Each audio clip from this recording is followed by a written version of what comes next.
Hello everybody, just checking in. I've not made a video in a number of days, and I like to just check in periodically. Um, Today is July 14th, middle of the month, hard to believe, somewhat. Sometimes time goes by so quickly and sometimes it goes by so slowly. Um, but it's my day. A little dark in here. Hang on, is that any better? Somewhat. Um, I don't have the blinds down. I don't know why. But anyway, day 2.065, and I just want to check in a couple things for the blog sake. As far as surgery goes, I had my checkup yesterday, and healing is progressing very well, which is nice. Can definitely go to the bathroom, which might be too much information, TMI, but that's good. Um, a little concerned about my prostate being a little swollen, so I am on Flomax, and I took the first dose of that yesterday. And Dr. Gallagher said it could take up to 2 weeks to get potent enough to really make a difference, so we'll have to wait and see. I did wake up a number of times last night. However, that was, I don't think necessarily related to the prostate, as I ate a lot of potato chips last night, played D&D, and ate a lot of potato chips. I really should have eaten dinner before I went. So, I mean, I think I ate like three bowls of potato chips. And so I'm sure I could, when I went to bed, I could feel my intestine was just crazy. I could feel pain in my stomach. Let me put it to you that way. Still have irritable bowel syndrome. It's kicking off right now. Kind of crazy because I'm talking about it. And I'm scheduled to have a colonoscopy in August to help look at that. Now, I had a colonoscopy about 10, 12 years ago. They didn't find anything. It was kind of just drawn up to, hey, it's in your head / it's stress. Don't be stressed out. Take this pill. I'm sorry, I'm itchy. Take these pills and it'll loosen your colon, etc., etc. And I can live with that. I can live with that if that's what I'm back on. Admittedly, I do have a lot of stress in my life related to my work right now. I have a lot of uncertainty. And so I just have to kind of wait and see what happens with that. So that's kind of, is it really related to being transgender? I don't know. It's I think it's related somewhat in that the post-surgical depression, which we'll get to in a minute. But I think here's how it's related. Here, in my opinion, here's my working theory of the moment. When you have your surgery, you'll be off work for 6 to 8 weeks, right?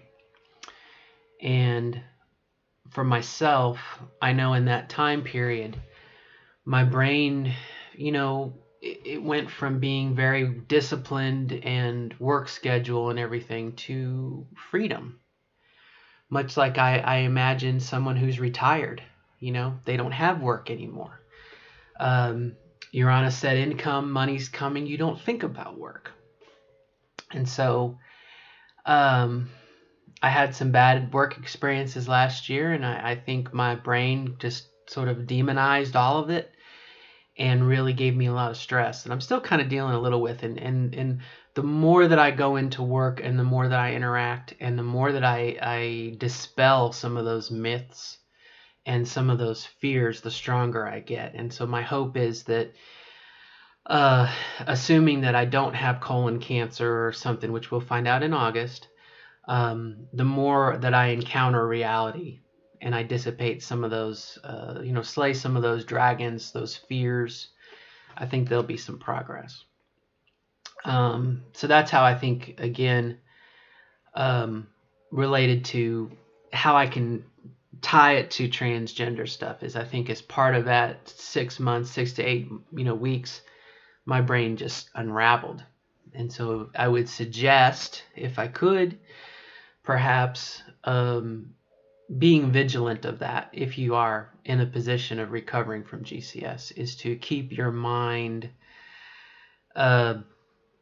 properly disciplined. That yes, you are going to go back to work. I don't know. Like I said, I failed at it.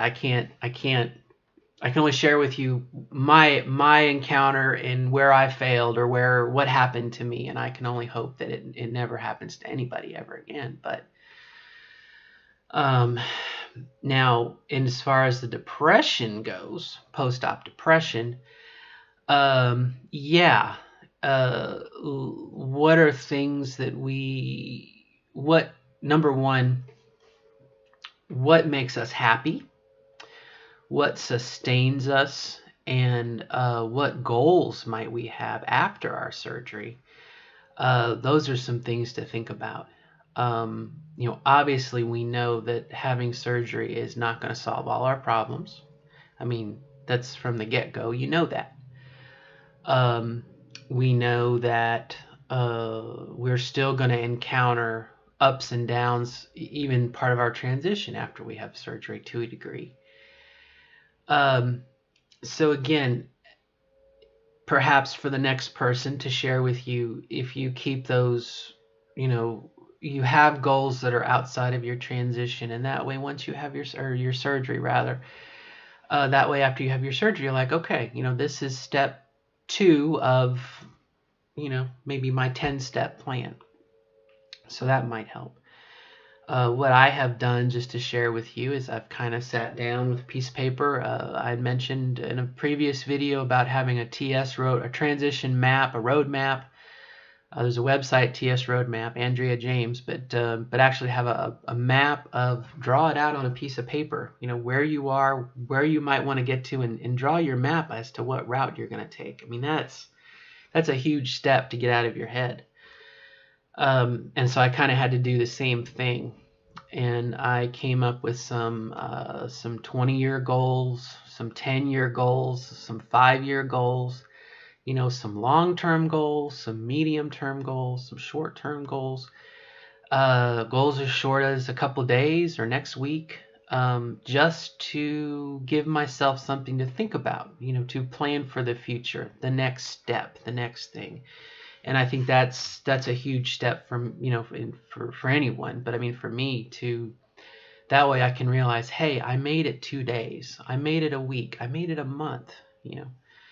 October is going to be a big month for me because that's when my surgery will be paid off, and then I can think about other things. And for me, being 46 years old, for me the next big thing on the next big thing on the horizon is to plan for my retirement. I put my daughter first, and then I put my surgery, and I don't have anything. Well, I have these little goals, okay. And so, again, my daughter is still, got to take care of my daughter first.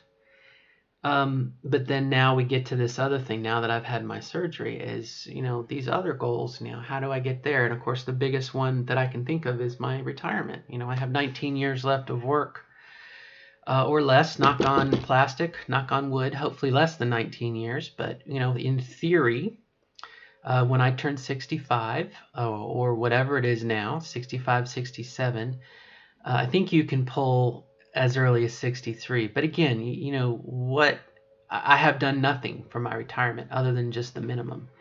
And so come October, once my surgery is paid off, then I can max out my 401k contribution. I can sit down with my fiduciary and say, hey, we got to come up with a plan, and give me a date. And then that way I'll have some date, even if it's 19 or 20 or 22, 25 years in the future, at least I'll have a date. And once that's done, then I can start to set aside stuff to sell my house, which is more of a midterm goal, because I declared bankruptcy. I'm toxic right now, and I'm going to be toxic for another 3 to 5 years. I think I'm going to be toxic, and so I can't do anything anyway, but I can save. And so again, those are the midterm, goals. And short term would be, I'm increased my exercise. I am doing things outside in my yard to help maintain my house so that, again, it maintain the house and keep it up. And then that way, again, in the midterm, I can sell my house and everything. And before I was thinking about, well, okay, once I take care of these financial things, then I can look at, and again, I have to state again, my daughter takes precedent. She is top of the list. But once that her needs are taken care of, then I can start to think about, again, get my retirement going, and then look at saving up for the house. And what I was going towards was, I was thinking about replacing the carpets or replacing the windows or replacing the gutters. And it's the kind of thing that I remember back when we had looked at selling the house before, the realtor that we had consulted with was like, no, don't. It may not be to your advantage to replace the carpets. You might replace the carpets and, instead of that, maybe it costs $3,000 or $4,000 to replace the carpets. Well, lower the asking price of the house by $2,000. So therefore you're spending $2,000 less. So again, there's got to be a little bit of a strategy there, but it takes money to do that. And so my plan for the current is just to save. And that also will address some emergency issues. A couple years ago, the hot water heater went out, and I was scrambling to replace that. 10 years ago, the air conditioner went out. And so you've got to have $2,000, or more, ready to go. I don't have that now, but that's save. So those are some things that. And I'll tie that again to the post-op depression is I didn't have that plan before. Now I do. And so I can get up in the morning and say, okay, I am working towards these goals, short-term, medium, and long-term, So I'll tie that in. Now we'll see if it bears fruit, again. But there are definitely moments where it's, I can share with you that I've had some moments where, again, if my daughter was not in the picture, when things get really tough, you're like, what if I just killed myself? I wouldn't have to deal with it. And I think having those goals helps to counterbalance that. Now, obviously, again, my daughter is the top thing, and I have a responsibility for a good 7 years yet. But as part of those goals, post-op goals, in 7 years, my daughter will move out, maybe. She's going to start her life, and then I'm, I've got 12 years from then till I can retire, and, what do I do then, do I end up moving into a smaller house to help save money for my retirement? I don't know. Those are the things, again, you can put off. I put them off because I didn't know if I'd get there. I was so focused on my surgery. So I would share that with you.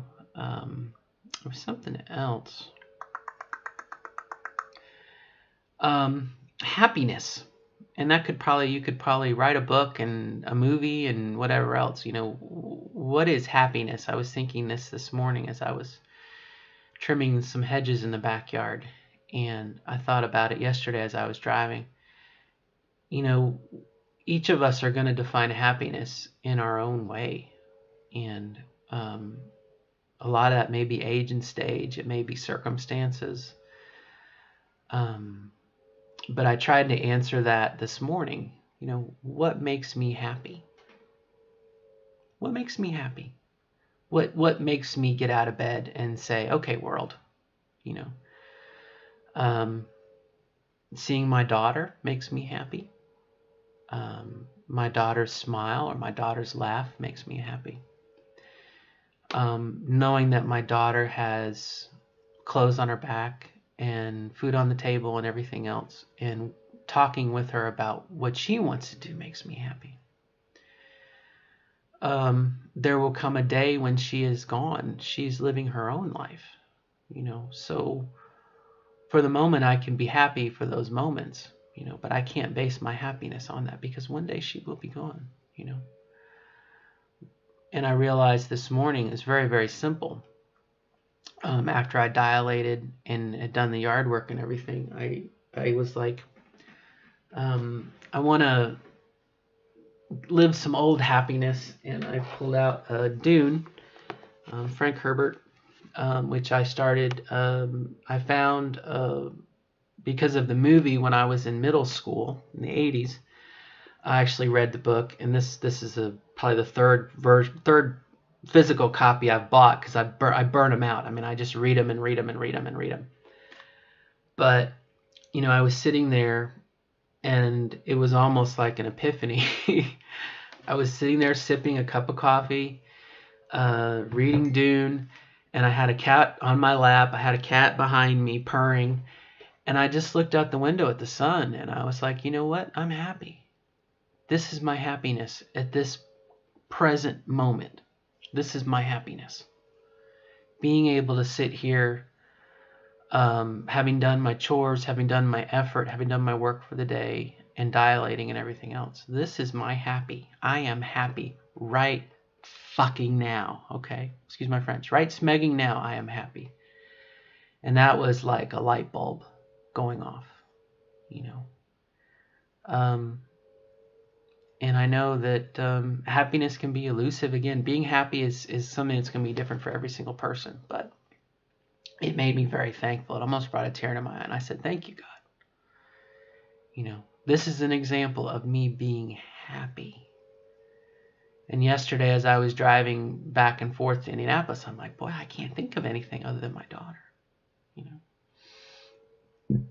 So, again, does that tie in? Can I tie that into my depression, my post-op depression? I think as a reminder of things we can do that makes us happy.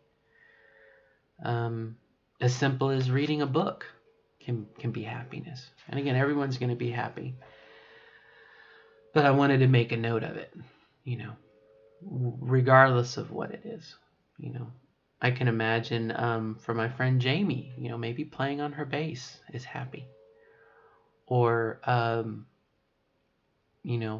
feeling the feminine. Now I'm really thinking about Jamie, feeling feminine and her authentic self. That could be her happiness. Again, we're all, I wish we all could be happy in that way. I wish I could take my magic wand here and wish everyone happiness. And maybe I need to add that to my ritual. Because as part of it being a druid, in the sacred grove, we wish peace. We say peace. May there be peace in the north, peace in the south, peace in the west, peace in the east. May there be peace all over the world. Maybe I can add happiness to that.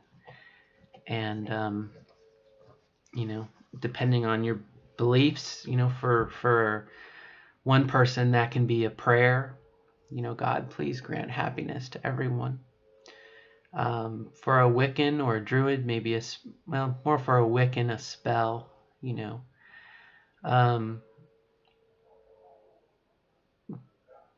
by the God and Goddess grace and all of this space, please grant peace and happiness from place to place. I mean, it's a spell. You're putting energy and effort, and you're sending it out there.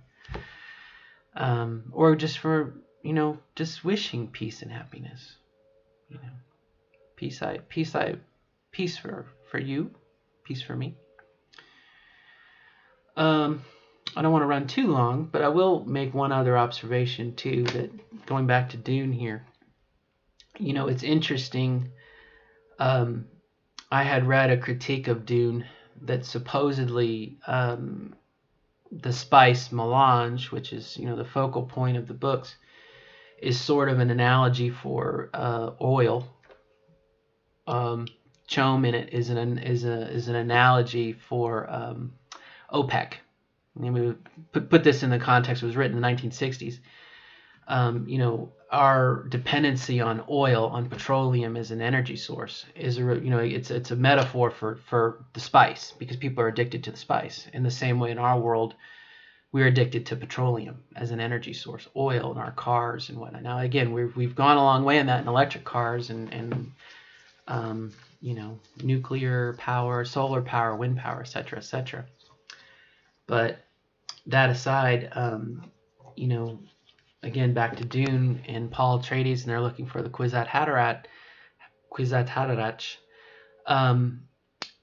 The Bene Gesserit are able to, going way off topic here with the water of life, they're able to look within back to every female memory, and they're looking for the Kwisatz Haderach, which they think is Paul in the first book, and he is, because he will be able to look within back to the masculine energy, the masculine history. And it's interesting because Paul has the ability to look at the feminine and the masculine past. He can look at both. And I'll make it how I'm tying this into my channel is, as a trans woman, as trans women, are we not similarly based in that we walked a certain period of life on this planet in a male mode, maybe fictitiously and not authentically, but we were molded in that and experienced life somewhat, again, falsely, you could say, in a male body. And after we transition, we're experiencing the feminine. We're seeking that feminine energy, that feminine authentic self. And I thought that was kind of neat. We're in some ways, perhaps we're cursed, but we're blessed in that we can see both sides. And I don't necessarily think you have to be transgender to do that. I think, but it's interesting to me that, much like Paul, we're something greater than the sum of our parts. I don't know. Anyway, so a buttload of random thoughts for me today, but I just wanted to check in and just say again, more so for the blog, and I've had some low moments, but I definitely feel like I'm on the incline, I'm on the up, and that's a good thing. That's a good thing to be. So, and I definitely wish that for everybody. I'm sorry I'm itching so much. I think I got into some poison oak this morning, which I am very much allergic to, and it grows on the border of my grove here in my backyard, and so I keep it. I mean, not that I would want to get rid of it, but my property borders a street, and it used to be, before when we moved in, kids and people used to jump because there was a hole. It was a shortcut. Neighborhood kids would cut through, and it just so happens that's where the poison oak was. And so I deliberately let it grow and fill in that area so that if you were going to be a little miscreant and jump through my yard, you were going to get poison oak. Karma, I don't know. But anyway, so it occasionally I get it, and I regret it. And I take as much precaution as I can not to get it on me. But it's natural, it's nature, and obviously as a druid, I accept that. Like the song says, you take the good, you take the bad, put them together, and there you have the facts of life, right? Girls. All right, my friends, I've talked long enough, and I do appreciate the bandwidth, and it'll be a while before I make another video. Things are kind of slowing down, but I did want to just check in and just say hello. So on that note, I'm off to do housework. I wish everyone the best of luck in their transition, the best of luck in your journey, and the best of luck in becoming your authentic self as you define it. Okay? And on that note, Till next time, bye bye.